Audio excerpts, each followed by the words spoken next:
Olá, este é o Visão Parlamentar. E eu convido você a conhecer o que pensam e o que fazem os deputados estaduais mineiros. Neste programa, eu converso com o deputado João Vitor Xavier, do Cidadania. Vamos falar sobre os episódios de violência ocorridos no estádio Mineirão no último clássico entre Atlético e Cruzeiro e as medidas que podem ser tomadas no âmbito do Legislativo e de outras instituições. Acompanhe.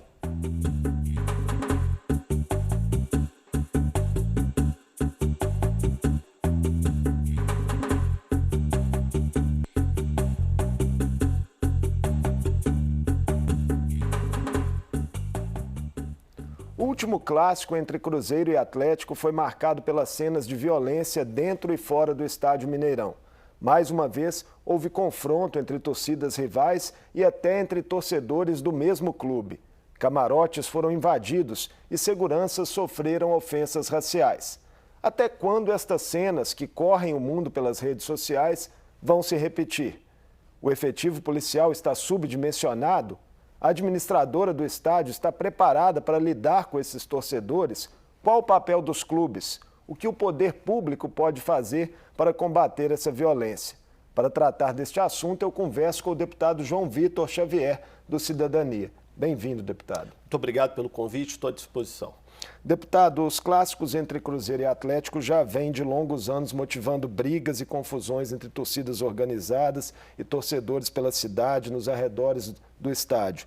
Mas cenas violentas, como as registradas nesse último domingo, o senhor, com tantos anos de experiência no jornalismo esportivo, o senhor já tinha visto algo parecido dentro do estádio, ali no ambiente mesmo das arquibancadas de jogo? Eu tenho 20 anos de cobertura esportiva na Rádio Itatiaia e é a primeira vez que eu vejo uma briga dessa dimensão dentro do Mineirão. Já vi outros incidentes, já vi outros atos de agressão, mas acho que com a proporção de que aconteceu nesse final de semana, foi o maior que eu vi nesses 20 anos de carreira. E é lamentável o que aconteceu em Belo Horizonte, é uma página muito triste da nossa história, tanto desportiva como da nossa história social. É uma derrota para Belo Horizonte, é uma derrota para Minas Gerais, que de um domingo tão ruim a gente possa pelo menos tirar ensinamentos para que isso não continue acontecendo. No ano passado nós tivemos perto de um problema como esse no Clássico e o problema que se anunciou no ano passado, ele se efetivou nesse ano. Pois é, dá para a gente dizer até que vidas foram colocadas em risco ali, né, diante do que aconteceu. Uma pancadaria generalizada, objetos voando, né, pessoas saindo sob efeito do gás de pimenta. Todo o processo foi equivocado ali, estava tudo errado. Primeiro o seguinte, o que acontece dentro do Mineirão? Primeiro que você não tem mais a polícia militar dentro do Mineirão. Antigamente a polícia militar fazia esse trabalho de segurança. Hoje não são mais policiais militares, são cidadãos e cidadãs comuns, homens e mulheres comuns, professores, jornalistas, lixeiros, motoristas de Uber, garçons, pessoas comuns que trabalham em profissões comuns e que têm aquilo ali como um complemento de renda. Só que essas pessoas elas não são dotadas, primeiro, de treinamento, segundo, de capacidade militar para ocupar espaço, para fazer enfrentamento, e terceiro, de autoridade. Essas pessoas não têm autoridade para isso. Quem tem autoridade para o uso da violência, da força física, para coerção, é o Estado, é a polícia militar. Então não adianta esperar que um segurança ele tenha a capacidade de ação que um policial militar tem. Eu já vi torcedor no Mineirão partir na mão para enfrentar policial com cacetete e com escudo, com bala de borracha, com bomba de efeito moral. Então, se algumas pessoas têm a coragem de fazer isso com um policial militar, imagino que tem coragem de fazer com um profissional que não tem preparo e que não está ali para isso. Então, não é essa a função daquelas pessoas, elas servem muito mais como orientadoras. O que acontece na prática? Quando você tem um clássico como o de domingo, você tem 45 mil pessoas no Mineirão, você tem 40 mil cruzeirenses de um lado, 5 mil atleticanos do outro. Quando você tem essa quantidade toda, o atleticano não parte para cima do cruzeirense, porque é muita gente de um lado, e o cruzeirense também não parte para cima do atleticano, porque é muita gente do outro. Só que na hora que você esvazia o Mineirão e a torcida do Atlético fica sozinha dentro do Mineirão, passam a ser 5.000 atleticanos contra ali 200, 300 cruzeirenses que tardaram a sair do estádio e contra 300 pessoas que estão ali fazendo a divisão das torcidas. Ou seja, não há condição humana daquelas pessoas fazerem um enfrentamento e garantirem a segurança de 5.000 pessoas, muitos já alcoolizados a essa altura, muitos que vão para ali alcoolizados ou não, com o intuito de causar baderna, de causar tumulto, e acaba eclodindo uma situação como aquela que vimos no final de semana. Esse modelo está absolutamente falido. Qual será o modelo a solucionar esse problema? Temos que discutir coletivamente. Agora, certo é, esse modelo está falido, esse modelo não dá mais para se sustentar. Apesar da violência dos estádios não ser propriamente uma novidade, o senhor avalia que o esporte ele vem sofrendo também, em casos assim, reflexos da própria onda de ódio e intolerância que a gente tem observado crescer na sociedade como um todo? Eu não tenho dúvida disso. Nós vivemos hoje numa sociedade doente, né? Aristóteles dizia que a solução não está nos extremos. Nos extremos está a doença. A solução está no equilíbrio, né? Isso é Aristóteles. Nós estamos falando de milhares de anos atrás da filosofia grega. Então a gente tem que buscar esses ensinamentos para tentar curar a nossa sociedade, porque estamos vivendo uma sociedade doente. É um com ódio do outro, é um desejando o mal do outro, é um brigando com o outro e ninguém enxergando um pouco de razão no outro. Talvez quando um começar a enxergar um pouquinho da razão do outro e buscar um caminho mais ao centro, um caminho mais equilibrado, a gente possa mudar um pouquinho dessa realidade.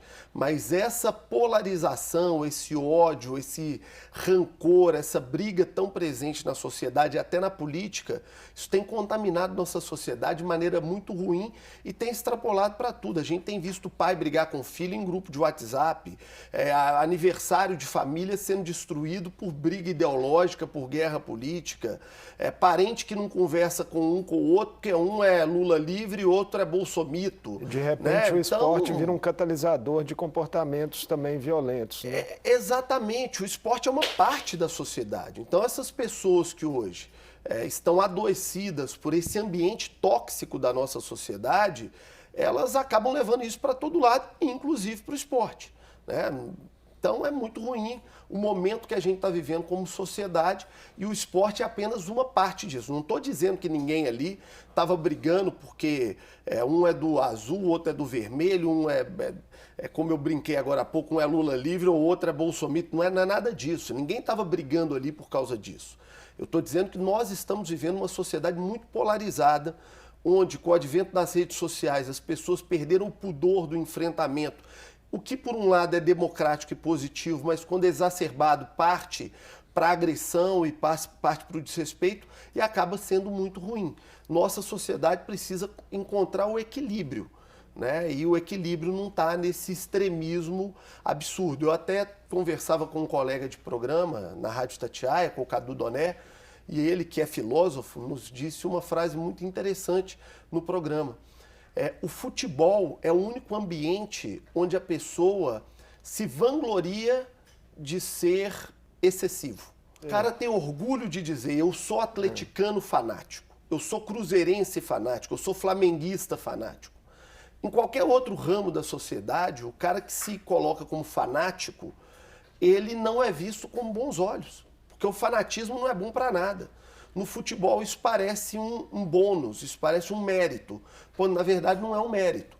Todo fanatismo é ruim, o fanatismo religioso é ruim, o fanatismo social é ruim, e o fanatismo no futebol, quando chega nesse limiar da agressividade, ele obviamente é ruim também. O senhor protocolou um pedido de investigação no Ministério Público. É importante, nesse momento, se identificar os responsáveis por todos os atos violentos que ocorreram no último domingo, também pelas injúrias raciais que foram direcionadas a um segurança da Minas Arena?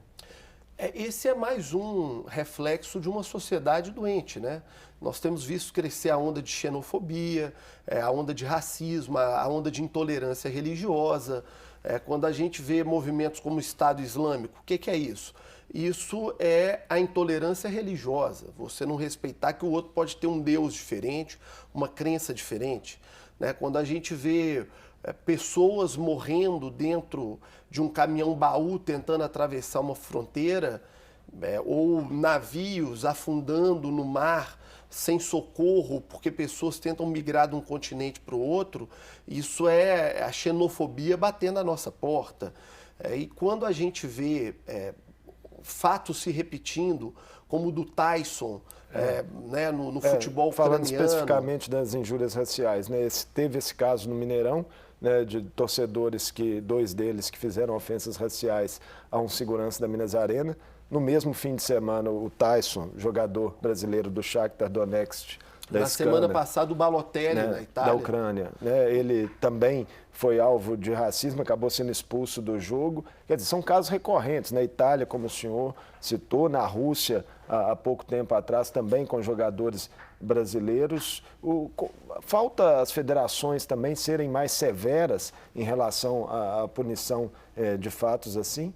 A FIFA brinca com coisa séria, né? A FIFA acha que colocando aquele adesivo aqui no braço, diga não ao racismo, que a coisa está resolvida. Está igual a Prefeitura de Belo Horizonte, quando coloca a placa assim, não pare seu carro aqui em dia de chuva.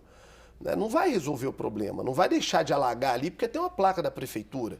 E também não vai deixar de existir racismo porque tem um adesivo no braço. Não é isso. Você tem que punir. Primeiro, punir individualmente, no caso do racismo, aquele que comete o racismo. Identifique quem é, puna, proíba de ir ao estádio, puna de maneira civil, de maneira criminal, no caso aqui no Brasil isso é possível, e puna também proibindo de entrar no estádio. Uma pessoa dessa não pode frequentar um ambiente de esporte. Puna o clube, puna, sabe, as instituições que abrigam isso. Não foi o caso do Atlético aqui. O Atlético repudiou de maneira muito veemente. Na mesma noite, a diretoria do Atlético repudiou aquilo que fez aquele torcedor individualmente. Então, nesse caso, ele tem que responder como indivíduo pelo crime que ele cometeu. Agora, nós sabemos de clubes no mundo que abrigam isso. A Lazio é um clube que historicamente abriga isso na Itália. Outro dia, o presidente da Lazio deu uma declaração chocante, ao se referir a esses atos de racismo repetidos pela torcida da Lazio. Ele conseguiu ser mais racista do que aqueles torcedores na arquibancada. Então, um clube desse tem que ser punido para servir de exemplo e para que isso não aconteça de maneira permanente.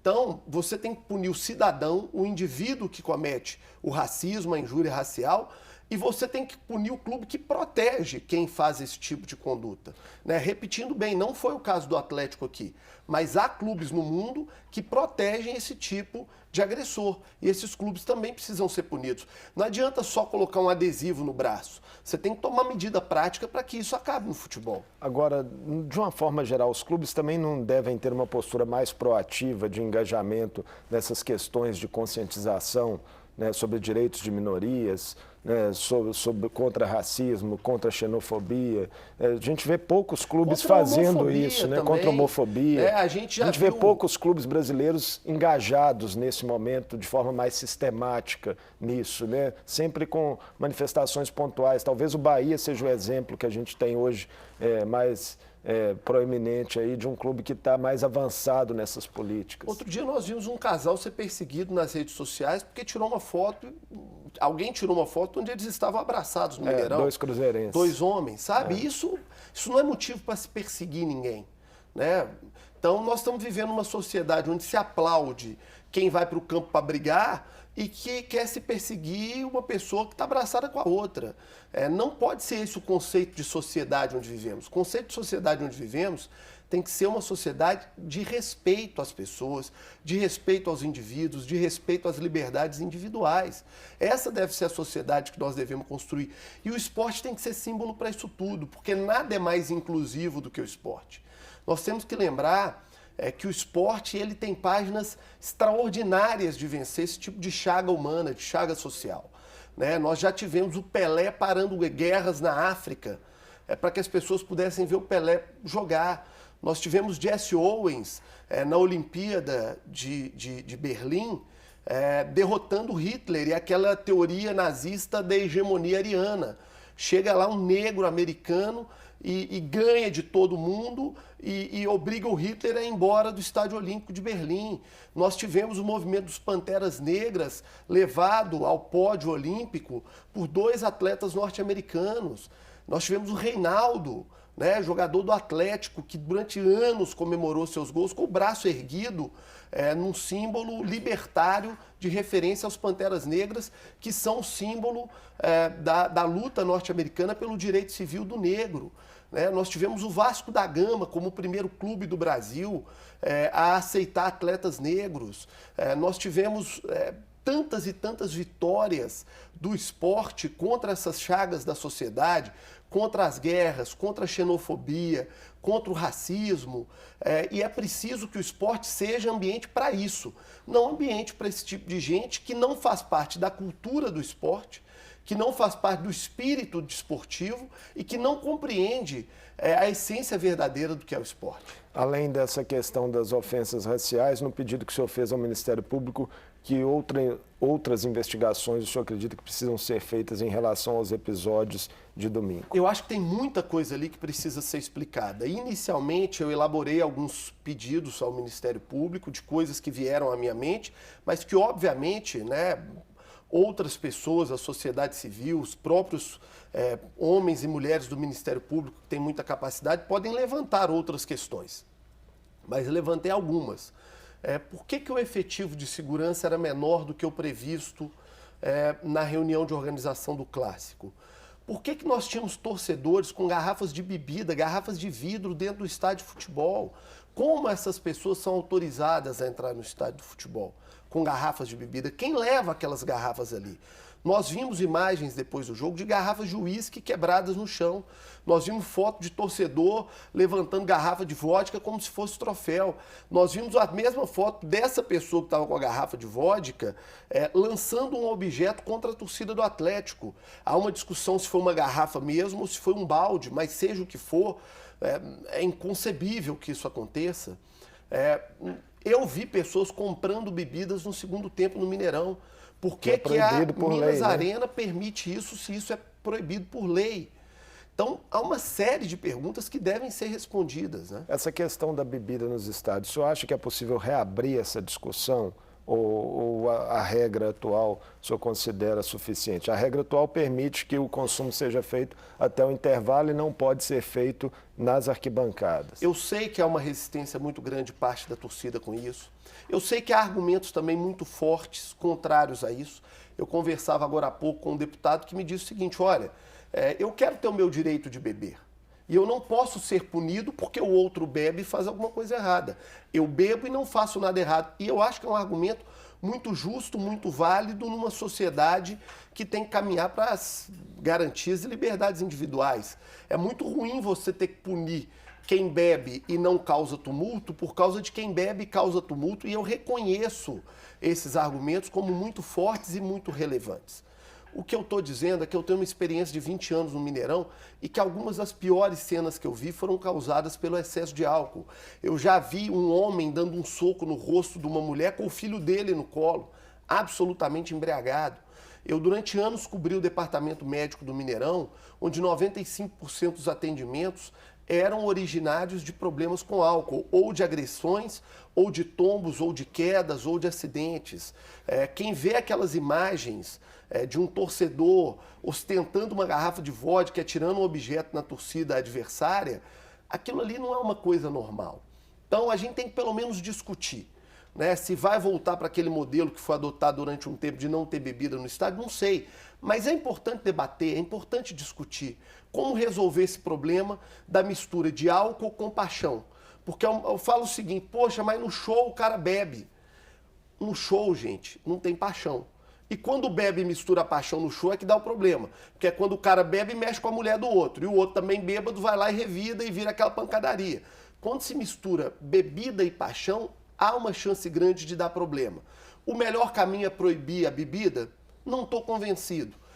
O melhor caminho é continuar como está? Não estou convencido também.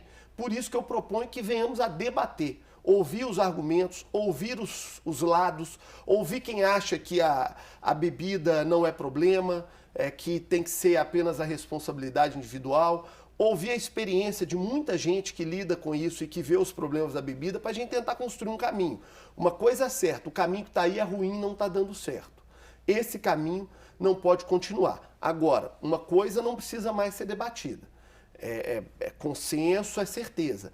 É preciso que o futebol tenha regras mais duras, inclusive regras penais, criminais, contra quem comete crimes dentro do estádio. Deputado, a gente está chegando ao final do programa, mas antes só um questionamento para o senhor. Já saiu uma notícia de que Cruzeiro e Atlético estudam agora ter clássicos com torcida única em resposta ao que aconteceu no domingo. Torcida única é um mal necessário ou definitivamente não seria a solução para os problemas que o esporte enfrenta? Eu não acredito na segregação como solução para a violência. A história da humanidade mostra que quanto mais se segrega, mais você acirra os ânimos. Eu vejo muito mais violência e agressividade com aquele modelo de 10% para um lado, 90% para o outro, do que quando era meio a meio. E acho que quanto mais você segrega, você diz para o ser humano o seguinte: você não é capaz de conviver em sociedade, você não pode ficar junto com o outro porque o outro é seu inimigo. Me entristece muito, eu acho que isso é uma derrota da nossa sociedade, é uma falência da nossa segurança pública, é uma falência do nosso modelo de sociedade. Estamos falidos como sociedade, precisamos rever a nossa sociedade como um todo. E quando a gente fala o seguinte, tem que segregar, porque as pessoas não podem conviver, nós estamos dizendo exatamente isso. Aquele cidadão que vai para o campo para brigar, ele venceu. Então, ao invés de tirar esse brigão do estádio, nós vamos proibir a convivência que deveria ser harmônica e pacífica. Eu considero isso uma derrota da nossa sociedade, eu acho isso muito ruim. Deputado João Vitor Xavier, muito obrigado por participar conosco aqui do Visão Parlamentar. Eu que te agradeço a oportunidade. Eu conversei com o deputado João Vitor Xavier, do Cidadania. Falamos sobre os episódios de violência e racismo que aconteceram no último clássico entre Cruzeiro e Atlético no Mineirão e também sobre providências que o poder público pode tomar, que os clubes, federações, para coibirem essas atitudes. Obrigado também a você pela companhia. Esta e outras entrevistas estão disponíveis no portal da Assembleia na internet. E confira aqui na tela os horários de exibição da TV Assembleia. Até a próxima.